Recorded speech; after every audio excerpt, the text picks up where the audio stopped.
A missile bounced off it. That's right, a US military Hellfire missile struck an unidentified object off Yemen's coast and just bounced off. Wait, what? Are you saying a military-grade missile just failed to affect whatever this thing was? Today, we're diving into the latest revelations about unidentified anomalous phenomena, from congressional hearings to military encounters that defy explanation. And this isn't just speculation. We're talking about documented military footage released just this September. By the end of this episode, you'll understand why the government's approach to these phenomena is changing dramatically. So let's start with that missile incident. What exactly happened there? According to congressional testimony, on October 30, 2024, an MQ-9 Reaper drone was tracking this mysterious orb off Yemen's coast. Right, and this was during a period when that area was an active combat zone with Houthi militants, correct? Exactly. The video shows a Hellfire missile striking this object, but instead of destroying it, the object just kept going. That's not supposed to happen. Hellfire missiles are designed to take out armored vehicles. And here's what's really interesting. Military whistleblowers testified that we don't have any technology capable of surviving a hit like that. You know, this reminds me of other military encounters, like the one reported by Dylan Borland at Langley Air Force Base. Tell me more about that one. In 2012, he witnessed a triangular craft that, according to his testimony, appeared to be made of some kind of fluid, dynamic material. And it interfered with his phone, right? No sound, no wind displacement. Yeah, and then it just shot up to commercial aircraft altitude and vanished. But here's where it gets complicated. The aftermath of reporting it? Exactly. Borland faced serious retaliation, lost his job prospects, security clearance issues. This is why many military personnel stay quiet. But that seems to be changing now. I mean, we've had 3 congressional hearings on this topic since 2023. And the government's actually releasing data.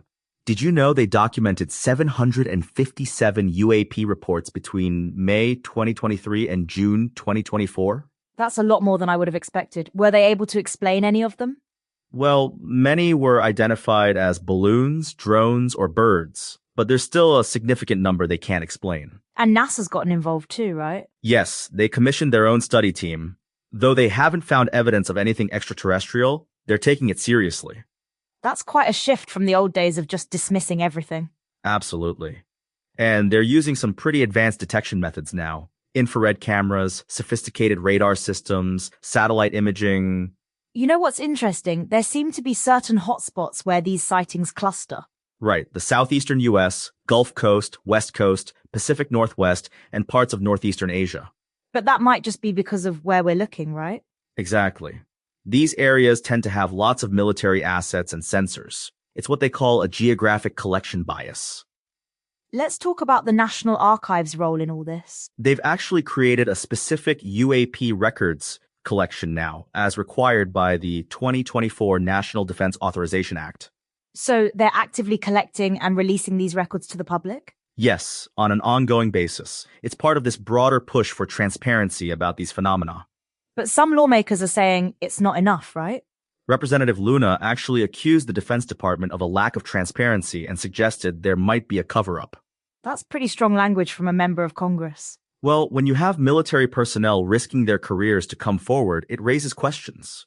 And it's not just 1 or 2 isolated incidents anymore. No, we're seeing a pattern of similar reports from credible witnesses across different branches of the military. You mentioned earlier about the technology they're using to study these phenomena. Can you elaborate on that?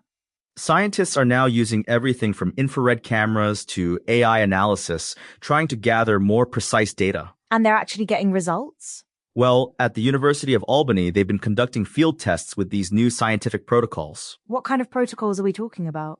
They're combining multiple data sources, infrared imaging, radar, weather data, and radiation detection. That sounds more rigorous than the old "I saw something weird in the sky" approach. Exactly. They're trying to collect real-time data instead of relying on after-the-fact eyewitness accounts. But even with all this technology, we still can't explain everything we're seeing. No, and that's what makes that Yemen incident so interesting. We have clear video evidence of something our weapons couldn't affect.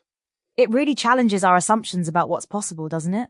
And that's exactly why the scientific community is starting to take these phenomena more seriously. You know, it's interesting how the terminology has changed too, from UFOs to UAPs. That's deliberate.